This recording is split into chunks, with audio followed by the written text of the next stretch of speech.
2013 வந்து பரிவாதினி அப்படிங்கிற ஒரு முதல்ல ஒரு யூடியூப் சேனல் தான் ஆரம்பித்தோம். என்னுடைய நண்பர் வெங்கட் அப்படின்னு ஒருத்தர் இருக்கார் சென்னையில். அவரும் நானும் ஒரு நாள் ஒரு காஃபி டேயில் உட்காந்து பேசினோம். இந்த மாதிரி ட்ரிவியாலாம் இருக்குது கர்நாடக சங்கீதத்தில். இப்போ நான் முன்னாடி சொன்னேன் இல்லையா, இந்த மாதிரி பல விஷயங்கள் தெரியாமல் இருக்குது, தெரிஞ்ச கதை ஆனால் ரொம்ப சுவாரஸ்யமான கதைகளாக இருக்குது. இதெல்லாம் வந்து ஒரு ஒரு யூடியூப்பில் போடலாம் அப்படின்னு நினச்சி ஒரு யூடியூப் சேனல் தான் நாங்கள் தொடங்கினோம். அதுக்கான ஒரு கண்டென்ட்லாம் ஒரு வீக்கெண்டு ஷூட் பண்ணோம். இன்ஃபேக்ட்டு அதில் அன்பப்ளிஷ்டாக இன்னும் கூட இருக்குது, ஹார்ட் டிஸ்கில் இன்னும் நிறையா இருக்குது. ஸோ அப்போ வந்து அந்த டிசம்பரில் அப்போ தான் வந்து இந்த லைவ் ஸ்ட்ரீமிங் டெக்னாலஜி வந்து யூடியூப்பில் அப்போ தான் ஜஸ்ட் இட் ஹட் கம். இந்த டிசம்பர் சீசனில் ஒரு பெரிய இப்போ இந்த மாதிரி பெங்களூரில் இருக்கவங்களுக்குலாம் வந்து ஒரு பெரிய வருத்தம் என்ன அப்படின்னா, சென்னையில் இவ்வளோ விஷயம் நடக்குது ஆனால் நம்ம பெங்களூரில் மாட்டிக்கிட்டு இருக்கோமே அப்படிங்கிறது ஒரு பெரிய வருத்தம். ஸோ அந்த மாதிரி ஒரு சமயத்தில் இந்த லைவ் ஸ்ட்ரீமிங்கை வந்து நம்ம ட்ரை பண்ணி பார்க்கலாமா, கச்சேரிகளை யூடியூப்பில் லைவ் ஸ்ட்ரீம் பண்ணலாமா அப்படின்னு ஆரம்பித்தோம். நான் வெங்கட் வந்து ஒரு நினச்சா அதை வந்து ஒரு டக்குன்னு ஃபஸ்ட்டு குதிச்சுட்டு தான் அதுக்கப்புறம் நமக்கு நீச்சல் தெரியுமா தெரியாதான்னு யோசிப்பார் அவர். அந்த மாதிரி ஒரு கேரக்டர் அவர். ஸோ அவர் என்ன பண்ணிட்டார், கடகடன்னு ஒரு 3 காலேஜ் பசங்களை இன்டர்னாக எடுத்து ஆளுக்கு ஒரு லேப்டாப்பை கொடுத்து கையில் ஒரு வெப்கேமை கொடுத்து நீங்கள், ஏன்னா சென்னையில் பார்த்தீங்கன்னா ஒரு சமயத்தில் கிட்டத்தட்ட 2000 இந்த 15 நாளில் ஒரு 2000-3000 கச்சேரி ஈஸியாக நடக்கும். ஸோ 2013 டிசம்பரில் மட்டும் நீங்கள் நல்லா, அதாவது டிசம்பர்னால் நான் டிசம்பர் 4ஆம் தேதியிலேருந்து 30ஆம் தேதிக்குள்ளே இந்த 25 நாளில் மட்டும் 400 கச்சேரிகளை லைவ் ஸ்ட்ரீம் பண்ணோம். நினச்சே பார்க்க முடியல. அதுவும் யாருமே அந்த சமயத்தில் கர்நாடக சங்கீதம் எவ்வளவோ பேர் என்ஆர்ஐஸ்லாம் வந்து கர்நாடிக் மியூசிக் கேட்கணுங்கிறதுக்காக அங்கேருந்து டிக்கெட்டை போட்டு இங்கே வரவங்க பல பேர். ஸோ இவ்வளோ பேர் இருக்காங்க. இதில் வந்து ஒரு இதை வீட்டில் இருந்து நம்ம வந்து எந்த ஊரில் இருந்தாலும் கேட்க முடியும். அண்ட் நீங்கள் வந்து நீங்கள் சென்னையிலேயே மயிலாப்பூர்லேயே இருந்தால் கூட ஒரு நாளில் ஒரு சமயத்தில் ஒரு கச்சேரி தானே கேட்க முடியும். ஆனால் நான் இப்போ ஒரே சமயத்தில் 4 ஆளை வச்சு 4 இடத்துல நான் லைவ் ஸ்ட்ரீம் பண்ணிட்டேன்னா இன்றைக்கி ஒன்று கேட்கலாம், நீங்கள் நேராக போய் அப்புறம் வீட்டுக்கு போய் இன்னொன்று கேட்கலாம், அப்புறம் ஒரு மாதம் கழிச்சு இன்னொன்று கேட்கலாம். இதெல்லாம் வந்து 2013 நினச்சே பார்க்க முடியாத ஒரு வசதிகள் ஒரு ரசிகனுக்கு. இதை நாங்கள் நல்ல குவாலிட்டியில் செஞ்சோமா, நல்ல ஆடியோவில் செஞ்சோமா, அது நல்ல மிக்சர் அவுட் எடுத்தோமா, ஒழுங்காக கேட்குதா ஒழுங்காக கேட்கலையா, இதெல்லாம் வந்து இன்றைக்கி பேசணும். ஏன்னா இன்றைக்கி நமக்கு ஸ்ட்ரீமிங் டெக்னாலஜி இவ்வளோ வளர்ந்துருச்சு.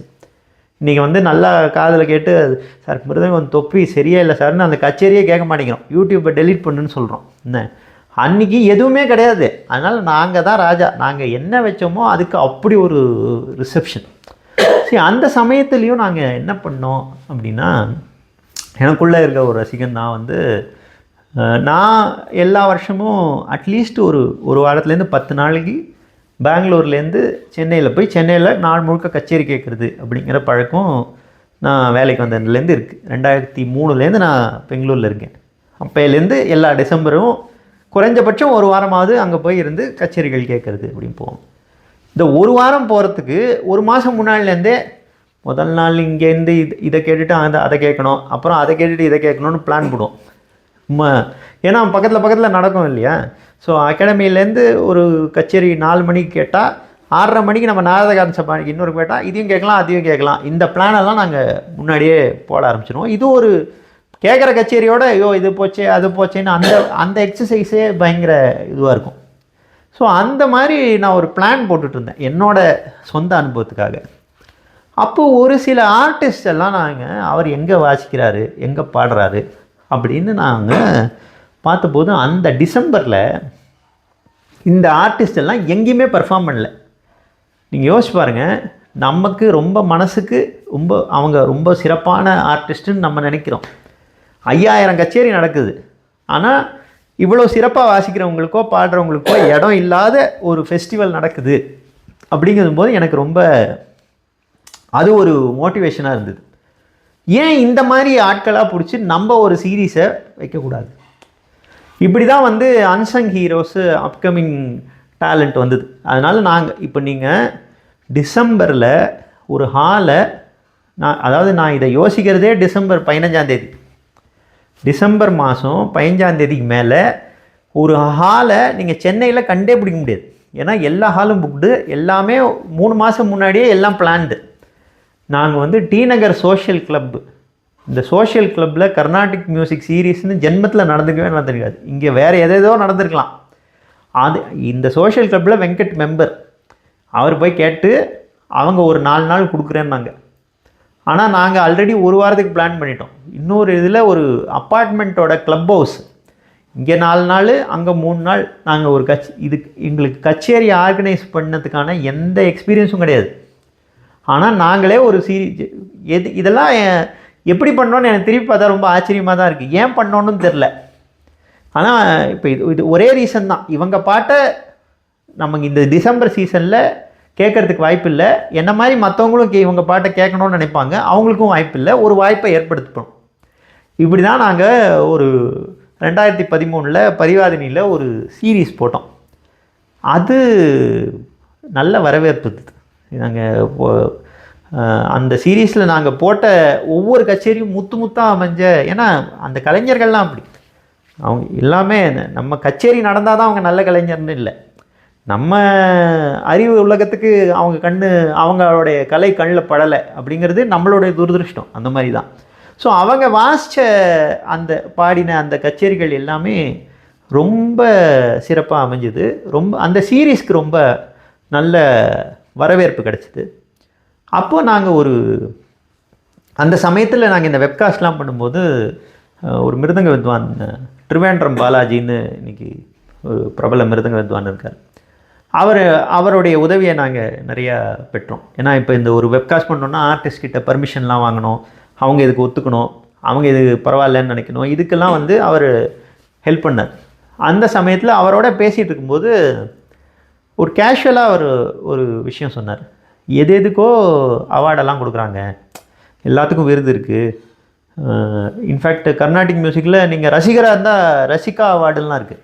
நீங்கள் நல்ல ரசிகர் அப்படின்னு உங்களுக்கு ஒரு விருது கொடுக்கறதுக்கான அந்த மாதிரி கூட விருதுகள்லாம் இருக்குது. ஆனால் இந்த இன்ஸ்ட்ருமெண்ட்ஸ்லாம் பண்ணி கொடுக்குறாங்க இல்லையா, அந்த வினைஞர்களுக்கு எந்த ஒரு ரெக்கக்னிஷனும் இல்லாமல் இருக்குது. அவர் மிருதங்க கலைஞர்னால அவர் மிருதங்கம் இவ்வளோ பேர் பரம்பரையாக அவங்க மிருதங்கள்லாம் பண்ணித்தராங்க, அவங்களுக்கு எந்த ஒரு ரெக்கக்னிஷனும் இல்லாமல் இருக்குது அப்படின்னு அவர் ஒரு தடவை அந்த சங்கீதா ஹோட்டலில் நாங்கள் உட்காந்து பேசிகிட்டு இருக்கும்போது சொன்னார். அப்போ அந்த சமயத்தில் நாங்கள் எது சொன்னாலும் ஏதாவது புதுசாக பண்ணலாம் குதிக்கிறதுக்கு நாங்கள் ரெடியாக இருந்தோம். நம்ம செய்வோம் அப்படின்னு சொல்லி அந்த வருஷம் நாங்கள் ஒரு விருதை உருவாக்கினோம், பர்லாந்து அவார்ட் ஆஃப் எக்ஸலன்ஸ். பர்லாந்து அப்படிங்கிறவர் யாருன்னா ஃபெர்னாண்டஸ் அப்படிங்கிறவருடைய பேர் மறுவல் தான் பர்லாந்து. பால்காடு மணியையர், பழனி சுப்பிரமணியம் பிள்ளை, இந்த 2 பெரிய மிருதங்க ஜாம்பவான்களுக்கும் மிருதங்கம் பண்ணி கொடுத்தவர் இவர் தான். அவர் பெயரில் நாங்கள் ஒரு விருதை தொடங்கி, அப்போ அவருடைய பையன் செல்வமே உயிரோடு இருந்தார். அவரும் மிருதங்கம் பால்காடு மணியருக்கெல்லாம் நிறையா பணம் பண்ணி கொடுத்துருக்காரு மிருதங்கம். அவருக்கு அந்த முதல் அவார்டை கொடுத்தோம். இது எல்லாமே புதுசு. இந்த லைவ் ஸ்ட்ரீமிங் பண்ணது இது வரைக்கும் நிறைய ஃபீச்சர் ஆகாது, ஆனால் நல்ல கலைஞருங்க நாங்கள் ஃபீச்சர் பண்ணது, இப்படி இதுக்கு முன்னாடி இல்லாத ஒரு அவார்டை வந்து நாங்கள் உருவாக்கினது, இது எல்லாமே தற்செயலாக நடந்தது தான். ஆனால் அந்த சீசனுக்கு வந்து அது ஒரு பயங்கர ஹைலைட்டாக போச்சு. எல்லா பத்திரிகையிலையும் இதை பற்றி செய்திகள் வந்தது. டாக் ஆஃப் த டவுன் அப்படிங்கிற மாதிரி ஆச்சு. ஸோ எல்லாரும் ஒரே ஒரு 2 மாதத்தில் பரிவாதினி அப்படிங்கிற ஒரு பெயர் வந்து எல்லாரையும் போய் சென்று அடைஞ்சுது. இது ஒரு பெரிய ஊக்கத்தை கொடுத்தது. ஸோ இதை வந்து அதுக்கப்புறமா 2014 இதை ஒரு ஸ்ட்ரக்சராக பண்ணணும் அப்படின்னு சொல்லி நாங்கள் ஒரு சேரிட்டபிள் ட்ரஸ்ட்டாகவே ரெஜிஸ்டர் பண்ணி ஒரு அறக்கட்டளையாக இதை வச்சு அதுலேருந்து இதை வந்து தொடர்ந்து இந்த மாதிரியான இனிஷியேட்டிவ்ஸ்க்கு செஞ்சுட்டு வந்திருக்கோம். இதில் முக்கியமாக கவனம் அதிகம் பெறாத கலைஞர்களுக்கு கவனத்தை கொடுக்கறது, இல்லை ட்ரெடிஷன்ஸை டாக்குமெண்ட் பண்ணுறது, இந்த மாதிரி வேலைகள். இப்போது ஒரு உதாரணமாக வந்து கோயில் சார்ந்த இன்ஸ்ட்ருமெண்ட் தான் நாகஸ்வரம். கோயில் மரபு அப்படின்னு ஒன்று இருக்குது. இப்போ கச்சேரின்னா நம்ம ஒரு அங்கே போய் பாட்டு கேட்குறோம், அது வேறு. ஆனால் கோயிலுக்குன்னு ஒரு மரபு இருக்குது. இப்போ ஒரு 11 நாள் உற்சவம் நடக்குதுன்னு வச்சுக்கோங்களேன். இப்போ சிதம்பரத்திலே வந்து இந்த ஆருத்ரா தரிசனம் 11 நாள் உற்சவம் நடக்குது அப்படின்னா, ஒரு நாள் அந்த எல்லாத்துக்கும் ஒரு நியமம் இருக்கு இல்லையா? இன்றைக்கி இந்த வாகனத்தில் சிவன் வருவார், இந்த வீதியை சுற்றி வருவார், திருப்பி போவார்னு. அந்த மாதிரி நாகஸ்வரத்துக்கு ஒரு மரபு இருக்குது. முதல் நாள் அன்றைக்கி இதை வாசிக்கணும், இந்த இடத்துக்கு இந்த மல்லாரியை வாசிக்கணும், இன்றைக்கி இந்த ராகத்தை வாசிக்கணும், இங்கே இந்த பல்லவி வாசிக்கணும், இங்கே இந்த கீர்த்தனை வாசிக்கணும். அதே மாதிரி தினமே வந்து இப்போ ஒரு குளத்துலேருந்து அபிஷேகம் பண்ணுறதுக்கு வந்து நீர் எடுத்துகிட்டு வராங்கன்னா தீர்த்த மல்லாரி வாசிக்கணும். மடப்பள்ளியிலேருந்து வந்து ஒரு நெய்வேத்தியத்துக்கு சாப்பாடு எடுத்துகிட்டு வராங்க அப்படின்னா அப்போ வந்து தளிகை மல்லாரி வாசிக்கணும். தேர் வருதுன்னா தேர் மல்லாரி வாசிக்கணும். இந்த மாதிரி ஒரு ட்ரெடிஷன் இருக்குது. இந்த சிதம்பரம் கோயில் ட்ரெடிஷனை நாங்கள் டீட்டெயில்டாக டாக்குமெண்ட் பண்ணோம். அது யூடியூப்பில் இப்போ கூட நீங்கள் பார்க்கலாம். நாதமும் நாதனும் அப்படிங்கிற பெயரில் முனைவர் BM சுந்தரம் அவர்களுடைய வழிகாட்டலில் சிதம்பரம் கோயிலோட ஆஸ்தான வித்வான் கலைமாமணி ஆஷாள்புரம் சின்னத்தம்பி பிள்ளை அவர்களை வச்சே நாங்கள் வந்து வேறு ஒரு கோயிலில் இதை வந்து ஒரு ப்ராப்பராக ஷூட் பண்ணி இந்த உற்சவங்களை போது அந்த உற்சவத்தில் எப்படி வாசிக்கிறதுங்கிறத இந்த மரபை ஷூட் பண்ணி இதை லான்ச் பண்ணோம்.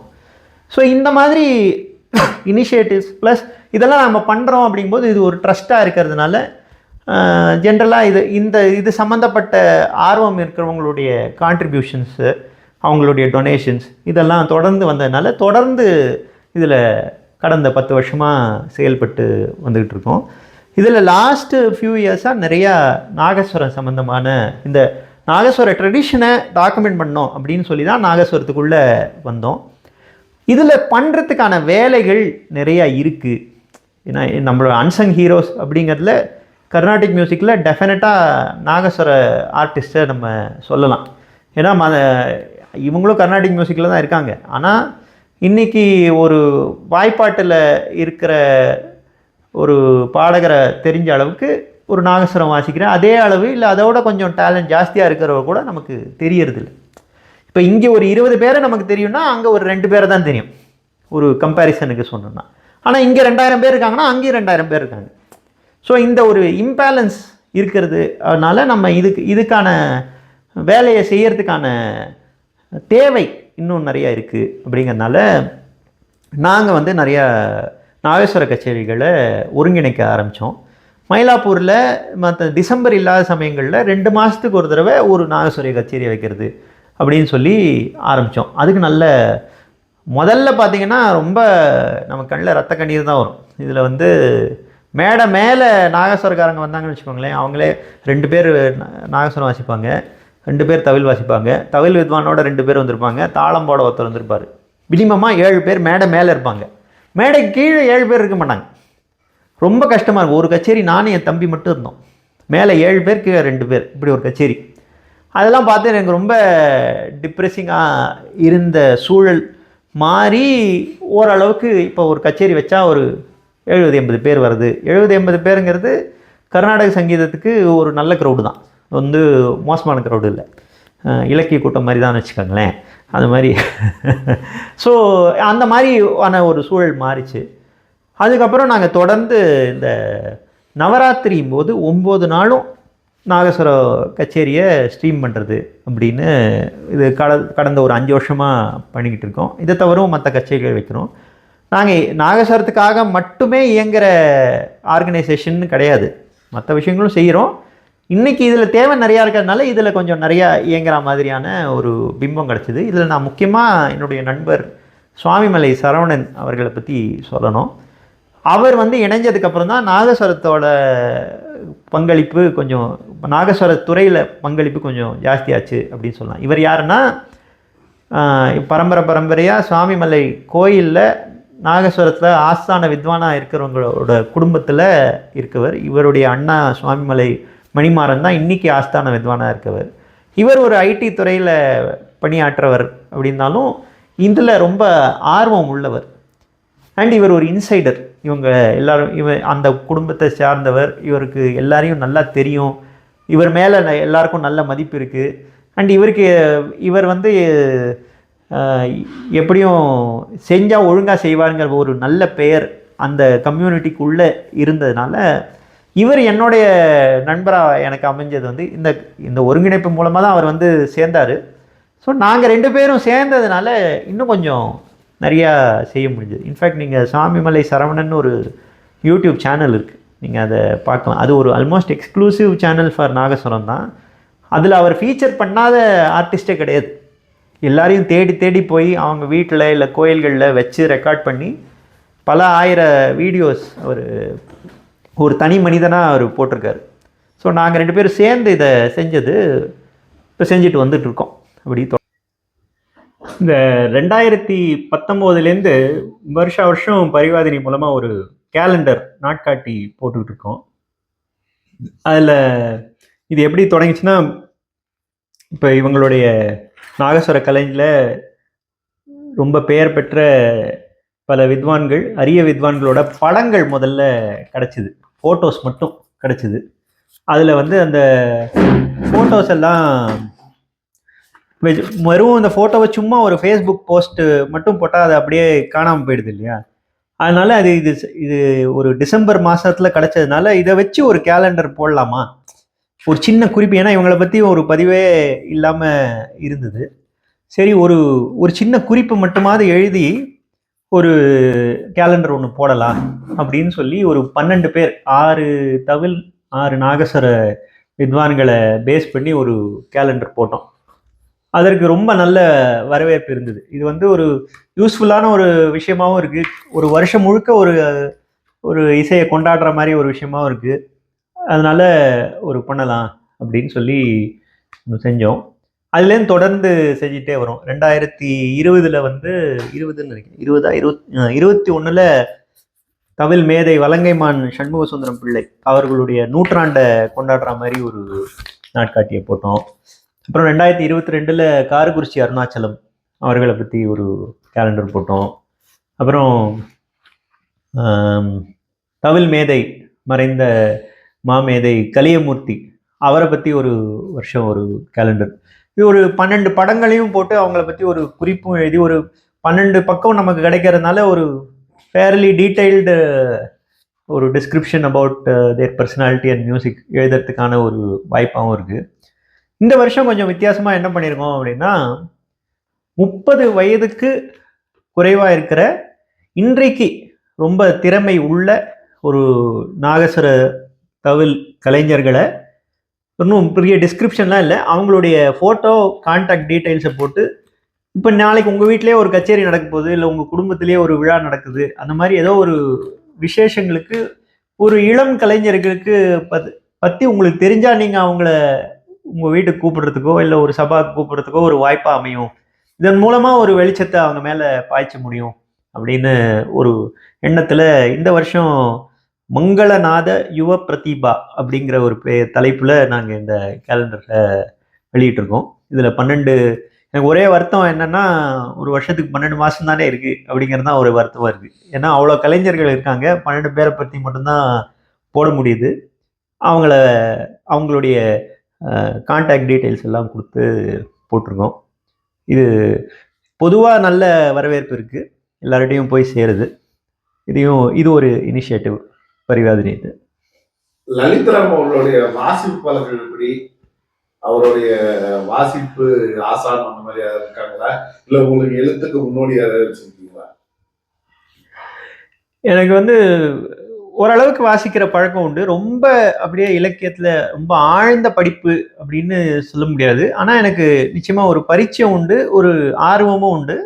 அந்த வகையில் எனக்கு வந்து ஒரு ஆதர்சமான எழுத்து, இப்போ ஒரு எல்லாரோட எழுத்தையும் எல்லாத்தையும் படிச்சிருக்கேன் அப்படின்னு சொல்ல முடியாது. ஆனால் ஒரு எழுத்தாளரோட எனக்கு தெரிஞ்சு அவர் வெளியிட்டிருக்கிற எல்லாமே அவருடைய கம்பைலேஷன்ஸ், அவருடைய பப்ளிகேஷன்ஸ் நான் படிச்சிருக்கேன்னா அது தி. ஜானகிராமன் அப்படின்னு சொல்லலாம். அவருடைய எழுத்து நடை, அவர் எடுத்துக்கொண்ட களன்கள், அவர் அதில் வெளிப்படுத்துகிற அந்த தீம்ஸ், அந்த பர்சனாலிட்டிஸ் எல்லாத்தோடையும் என்னால் ஒன்ற முடியுது அப்படின்னு தோணுது. ரொம்ப குறிப்பாக அவருடைய கதையில் எப்போவுமே ஒரு இழைந்து ஓடுற ஒரு இசை இருந்துகிட்டே இருக்குது, இசை களன் இல்லை இசை நுணுக்கம், அது இருந்துகிட்டே இருக்கிறதுனால அதோட எனக்கு ரொம்ப நெருக்கம் எப்போவுமே இருக்குன்னு தோணுது.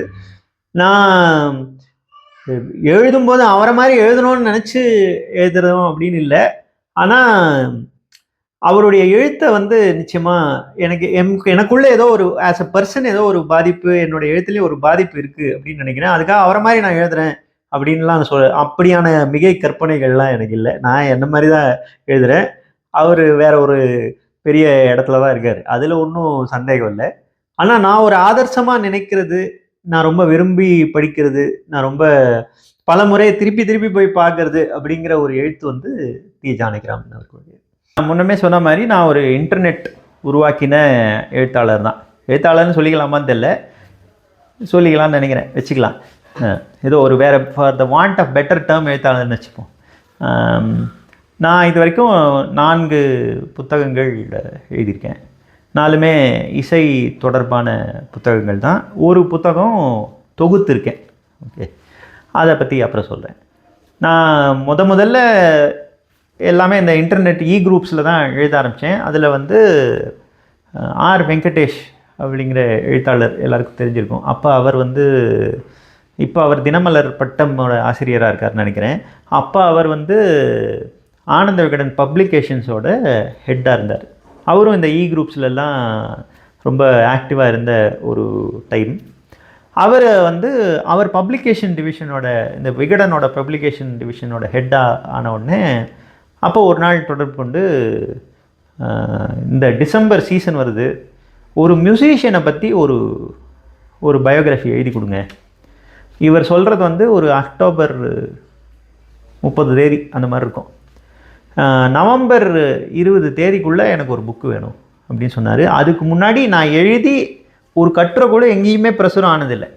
குரூப்பில் ஏதோ எழுதியிருக்கேன், அவ்வளோதான். பட் அவர் என்ன நம்பிக்கையில் என்ன கேட்டார்னு எனக்கு தெரில, அது அவரை தான் கேட்கணும்.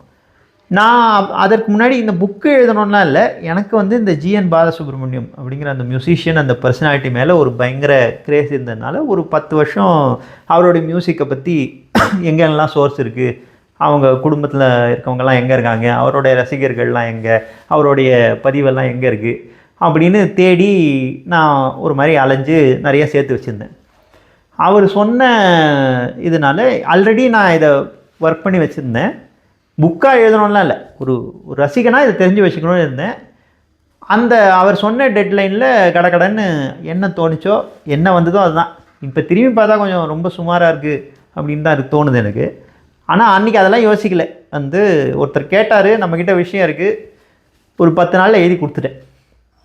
அதுதான் என்னுடைய முதல் புத்தகம், இசை உலக இளவரசர் ஜிஎன்பி அப்படிங்கிற புத்தகம் விகடன் பிரசுரத்தில். இதில் என்ன ஆச்சரியன்னா, எங்கேயுமே எதுவுமே பப்ளிஷ் ஆகாத ஒருத்தர் முதல்ல பப்ளிஷ் பண்ணதே புக்கு தான்.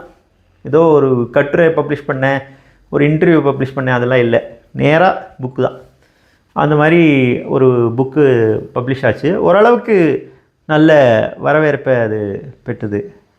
அதற்கப்புறம் 2வது நூல் நான் முன்னாடி குறிப்பிட்ட பழனி சுப்பிரமணியம் பிள்ளை அவர்களை பற்றின ஒரு நூல். அது வந்து நான் ஓரளவு ஒர்க் பண்ணி செஞ்சேன். அதை அவருடைய சீடர், பழனி அவர்களுடைய சீடர் கேஎஸ் காளிதாஸ்னு இருக்கார். அவர் வந்து பழனி மறைஞ்சு 25வது வருஷம் சுருதி மேகசினில் ஒரு ஸ்பெஷல் இஷ்யூ கொண்டு வந்ததுக்காக அவர் நிறைய பேரை சந்தித்து ஒரு சிக்னிஃபிகண்ட் அமௌண்ட் ஆஃப் டேட்டா அவர் ஆல்ரெடி கனெக்ட் பண்ணி வச்சுருந்தார். அதுக்கப்புறம் நானும் பல பேரை சந்தித்து, அவர் சந்திக்காத சில மற்றவங்களையும் சந்தித்து, அவர் அந்த புதுக்கோட்டை லய பரம்பரையில் இருந்த முக்கியமான ஆளுமைகளை எல்லாரை பற்றியும் அந்த ஹிஸ்ட்ரியை ட்ரேஸ் பண்ணுற மாதிரி ஒரு புத்தகத்தை நான் எழுதினேன். இதுக்கான மெத்தடாலஜி வந்து ரிசர்ச் மெத்தடாலஜி அப்படிங்கிறது எனக்கு எப்படி வந்தது அப்படின்னா, எனக்கு வரலாறில் ரொம்ப ஆர்வம் உண்டு. நான் எனக்கு ரொம்ப இன்ஸ்பயர் பண்ணின ஒரு விஷயம் வந்து இந்த பொன்னியின் செல்வன் நாவல். அதை படிச்சுட்டு அதனால தான் நான் இப்போ எனக்கு சென்னையிலையும் பல இடங்களில் காலேஜ் போகிற வாய்ப்பு கிடச்சிது. நம்ம தஞ்சாவூருக்கு போனோம் அப்படின்னு, அங்கே போய் இருக்கணும் அப்படிங்கிறதுக்கான ஒரு முக்கிய காரணம் பொன்னியின் செல்வன் நாவலை படிச்சுட்டு நம்ம இன்னும் அந்த டைமுக்கே போய்டுவோங்கிற மாதிரி ஒரு கற்பனையில் தஞ்சாவூரில் இந்த காலேஜில் போய் சேர்ந்தேன்.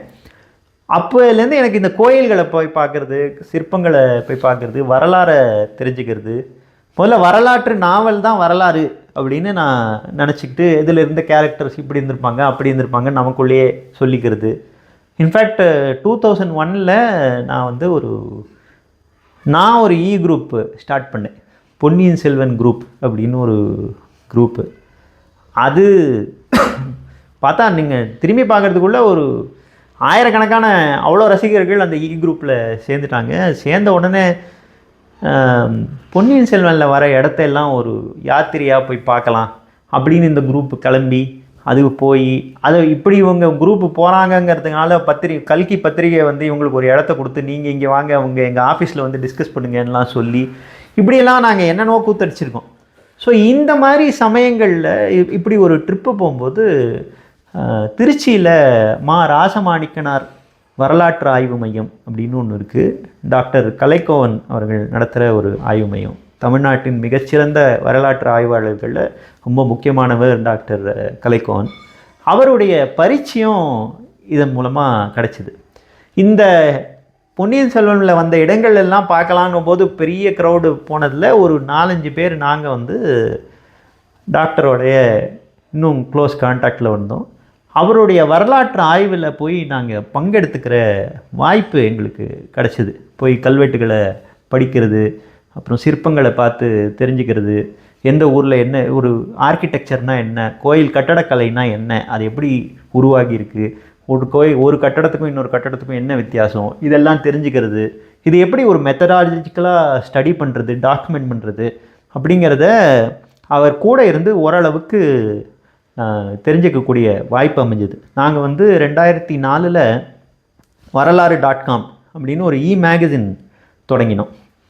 இப்போ யாரோ ஹேக் பண்ணதில் கொஞ்சம் டவுனாக இருக்குது, கூடிய விரைவில் ரிவைவ் ஆகிடும் அப்படின்னு நினைக்கிறேன். அதில் தொடர்ந்து ஒரு மந்த்லி மேகசினாக இப்போ நாங்கள் ஒரு மாணவராக இதெல்லாம் கற்றுக்கிட்ட இந்த வரலாறு சம்மந்தப்பட்ட விஷயங்களை, குறிப்பாக கோயில் கலைகள், கட்டடக்கலை, சிற்பங்கள், இதை பற்றின விஷயங்களை பயணக்கட்டுரையாகவும் மற்ற கட்டுரையாகவும் நாங்கள் ஒரு மாணவர்களாக எழுதினோம் அவருடைய வழிகாட்டலில். ஸோ இப்படி நாங்கள் அவருடைய சீரியஸ் வரலாற்று ஆய்வுகளை வந்து நாங்கள் பார்க்கும்போது ஒரு ரிசர்ச் மெத்தடாலஜி இப்படி இருக்கணும், ஒரு தரவுகளை நம்ம இப்படி சொல்லணும், இது வந்து உண்மையை வந்து எப்படி நம்ம வந்து நமக்கு சுவாரஸ்யமாக இருக்குது அப்படிங்கிறதுக்காக ஒரு விஷயத்தை சொல்லிடக்கூடாது, ஒரு தடவைக்கு 2 தடவை எப்படி வெரிஃபை பண்ணணும், இந்த மாதிரியான மெத்தடாலஜிலாம் எனக்கு அவர் மூலமாக எனக்கு பதிஞ்சுது. அந்த வகையில் நான் ஒர்க் பண்ணிகிட்ருக்கேன்னு நினைக்கிறேன். அந்த மாதிரி ஒர்க் பண்ண என்னுடைய முதல் புக்கு தான் இந்த பழனி சுப்பிரமணியம் பிள்ளையுடைய புத்தகம். அதனால தான் என்னோடய ஒர்க்குக்கு ஸ்லோ. நான் வந்து நினச்ச உடனே அடுத்த நாள் பயோகிராஃபி எழுதுகிற அது ஒரே ஒரு புத்தகம் தான் அப்படி எழுதினேன். அதுக்கப்புறம் அப்படி எழுதுறதில்லை. பொதுவாகவே ஒரு தடவைக்கு 4 தடவை கொஞ்சம் வெரிஃபை பண்ணணும் அப்படிங்கிற ஒரு, கம்மியாக பண்ணாலும் தப்பு இல்லாமல் பண்ணணும் அப்படிங்கிற ஒரு விளைவு வந்து அவருடைய ஒரு பாதிப்பு அப்படின்னு சொல்லலாம். அவர் நிறைய அதுக்காக அவர் கம்மியாக பண்ணுறாரு சொல்ல, அவர் நிறையா பண்ணுறது தான். நான் கம்மியாக பண்ணாலும் சரியாக பண்ணணும்னு நினைக்கிறேன், அப்படி சொல்கிறேன். அது 2வது புத்தகமாக வந்தது. அதற்கப்புறம் நான் தொடர்ந்து கட்டுரைகளாக புத்தகமாக எழுதலைனாலும் நிறையா இசை ஆளுமைகளை பற்றி தொடர்ந்து ஃபேஸ்புக்லேயும் சரி, மேகசின்ஸ், நிறைய பிரிண்ட் மேகசின்ஸ்லலாமும் கட்டுரைகள் எல்லாம் எழுதினேன். அதெல்லாம் தொகுத்து வந்து பேரலையாய் ஒரு மென்ஷட்ஜம் அப்படின்னு ஒரு புத்தகம் வந்து மலர் புக்ஸ் பரிசல் புத்தக அவங்க வெளியிட்டிருக்காங்க. அது வந்து சில ஆண்டுகளுக்கு முன்னாடி வந்தது, 2 வருஷம் முன்னாடி வந்து நினைக்கிறேன். அதுக்கப்புறம் இப்போ 4வது புத்தகம், அது எப்படி உருவாச்சுன்னு ஏற்கனவே சொல்லியிருக்கேன், காரக்குறிச்சியை தேடி அப்படிங்கிற இந்த புத்தகம். என் வீட்டு ஹாலில் நான் மாட்டியிருக்கிற படம் வந்து ஜிஎன் பாலசுப்ரமணியம் அவர்களுடையது. ஏன்னா எனக்கு சங்கீதத்தில் ரொம்ப என்னை வந்து ஈர்த்த ஒரு இசை. இப்போ பல விஷயங்கள் வந்து நம்ம சின்ன வயசில் ஈர்க்கும், அப்புறம் நமக்கு அறிவு வளர வளர அது மேலே இருக்கிற அந்த ஃபேசினேஷன் குறைஞ்சி போயிடும். அப்படிலாம் இல்லாத அன்னிலேருந்து இன்னைக்கு வரைக்கும் வந்து ஒரு இசை வந்து என்னை அப்படியே மயக்கத்திலே வச்சிருக்கு அப்படிங்கிற மாதிரியான ஒரு இசையில் இவரையும் மதுரமணியர் அவங்க 2 பேருடைய இசையும் நான் சொல்லுவேன். அதில் எனக்கு முதல் காதல் அப்படிங்கிறது இவருடைய இசையை பற்றி தான். இவரை பற்றி தான் நான் என்னுடைய முதல் நூலையும் எழுதினேன். இவருடைய மியூசிக் இது ஒரு அழகுணர்ச்சி, அதே சமயத்தில் நிறைய அறிவுபூர்வமாக பல விஷயங்களை செஞ்ச ஒரு மேதையவர். அறிவும் அழகும் நிறைந்த ஒரு ஒரு மல்டி ஃபெசட்டட் ஜீனியஸ் அப்படிங்கிறதுனால இவர் மூலமாக இசை நுணுக்கங்களுக்கான அறிமுகம் எனக்கு வந்து பல விஷயங்களுக்கான அறிமுகம் அப்படின்னு பார்த்தா நம்ம காலத்தில் நான் நேராக கேட்ட மாண்டலின் ஸ்ரீனிவாஸ், அதே மாதிரி பதிவுகள் மூலமாக கேட்ட ஜிஎன்பி மூலமாக தான் இசை நுணுக்கங்களை நான் தெரிஞ்சுக்க முடிஞ்சது. அந்த வகையில் எனக்கு ஒரு ஆதர்சம். ஒரு முக்கியமான ஒரு ஆளுமையை பற்றி சொல்லணும். ஓவியர், பாடகர் அப்படின்னு 2 துறையிலையும் ஒரு பெரிய ஆளுமையாக இருந்த திரு எஸ் ராஜம் வந்து நான் இந்த ஜிஎன்பி பற்றி ஒரு புக்கு எழுதின போது தான் நான் வந்து அவரை போய் முதல்ல சந்தித்தேன். ஜிஎன்பியை பற்றி பல விஷயங்கள் இருந்தால் கூட அவருடைய குரு மதுரை சுப்பிரமணியர் அப்படிங்கிறவர் பேர் தான் இருந்ததே தவிர அவரை பற்றி எந்த விவரமும் தெரியல. அப்போ இவரை விசாரிச்சா தெரியும் அப்படின்னு சொன்னாங்களேன்னு இவரை போய் பார்க்கும்போது அவரே ஒரு பெரிய ஃபேசினேட்டிங் பர்சனாலிட்டியாக இருந்தார். ஒரு 5 வருஷத்துக்கு மேலே 5 to 6 வருஷம் ஆல்மோஸ்ட் எவ்ரி வீக்கெண்ட் வார இறுதியே நான் பெங்களூர்லேருந்து கிளம்பி அவரை போய் பார்த்து அவர்கிட்டேருந்து பல செய்திகளை பல விஷயங்களை தெரிஞ்சுக்கக்கூடிய ஒரு அரிய வாய்ப்பு எனக்கு கிடைச்சிது. ஒரு ஆவணப்படம் அவரை பற்றி எடுத்து ரிலீஸ் பண்ணோம். எனக்கு வந்து சினிமா எடுக்கிறதுனா என்னன்னே தெரியாது, கேமராவை எப்படி பிடிக்கணும்னு தெரியாது.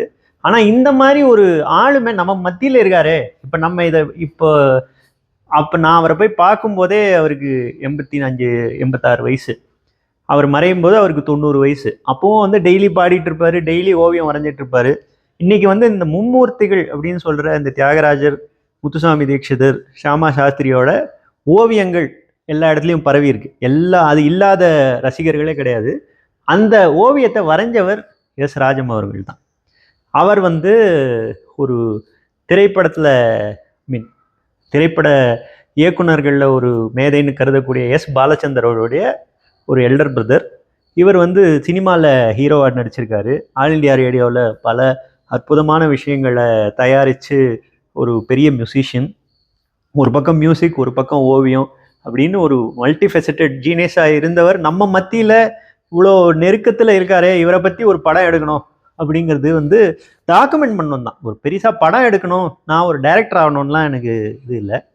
அது வந்து ஒரு படம் எடுத்தோம், ஒரு டாக்குமெண்ட்ரி ஃபிலிமாக அது ரிலீஸ் ஆச்சு. 2010 2011 சமயத்தில் அது ரிலீஸ் ஆச்சு. அதெல்லாம் சொல்கிறீங்க. நான் வந்து என்ன ஒரு இசை ரசிகன் அப்படிங்கிற ஒரு விஷயத்தை தான் அந்த ரசனை எஸ் ராஜம் அவர்களை பற்றி சொன்னேன். அவர் வந்து எனக்கு ஒரு புத்தகம் கையெழுத்து போட்டு கொடுத்தார். அதில் வந்து I wish you the best in art appreciation அப்படின்னு எழுதி கொடுத்தார். எனக்கு ஒரு ரொம்ப மிகச்சிறந்த ஆசையாக எனக்கு அது பட்டுது. அந்த இசை ரசனையில் இன்னும் நிறைய கற்றுக்கணும், நிறைய தெரிஞ்சுக்கணும், நிறையா ரசிக்கணும் அப்படிங்கிறது தான் என்னுடைய மெயினான ஒரு எண்ணம். எனக்கு வந்து இதை எழுதி குவிக்கணும், இது பண்ணணும், அது பண்ணணுங்கிறதெல்லாம் நான் பல விஷயங்கள் ரசிச்சிருக்கேன். அதில் 100ல் 1 பங்கு கூட எழுதணுங்கிறது என்னோட மெயினான ஒரு விஷயம் இல்லை. படம் எடுக்கிறது இல்லை யூடியூப் சேனல் நடத்துறது இதெல்லாம் வந்து மூடு இருந்தால் செய்வேன், மூடு இல்லைன்னா செய்ய மாட்டேன். ஆனால் கான்ஸ்டண்ட்டாக செய்கிறது இசையை கேட்கறது, ரசிக்கிறது. அதுவும் இசை ரசிகன்கிறது தான் என்னோட ஐடென்டிட்டின்னு நான் நினைக்கிறேன். டிரிகி வியூஸ்லேருந்து இவ்வளோ நேரம் என்னோட பேசினதுக்கு நான் ரொம்ப என்ஜாய் பண்ணேன். இப்படி நீங்களும் வந்து பல விஷயங்களை தேடி பொதுவாக டக்குன்னு கிடைக்காத விஷயங்களெல்லாம் வந்து எல்லாருக்கும் கிடைக்க செய்யணும் அப்படிங்கிற ஒரு முயற்சியில் இருக்கிறதுனால உங்களை நான் ஒரு சஹ்ருதயராக தான் பார்க்குறேன். நம்ம சேர்ந்து பயணிக்கிறதுல நான் ரொம்ப சந்தோஷப்படுறேன். இந்த மாதிரி இன்னும் நீங்கள் என்ன மாதிரி சாதாரண ஆட்களை தவிர பல பெரிய ஆட்கள் எல்லாமும் நீங்கள் நிறையா டாக்குமெண்ட் பண்ணணும். அது வந்து பல பேரை போய் சென்றடையணும் அப்படின்னு நான் விரும்புகிறேன். இந்த மாதிரி மற்ற கண்டென்ட் எல்லாம் நீங்கள் பார்க்குறதுக்கு இந்த சேனலை சப்ஸ்கிரைப் பண்ணுங்கன்னு இதை பார்க்குற வாசகர்களையும் நான் வேண்டி கேட்டுக்கிறேன். இதை பார்த்தவர்களுக்கு என்னுடைய நன்றியும் தெரிவிச்சுக்கிறேன். மிக்க நன்றி.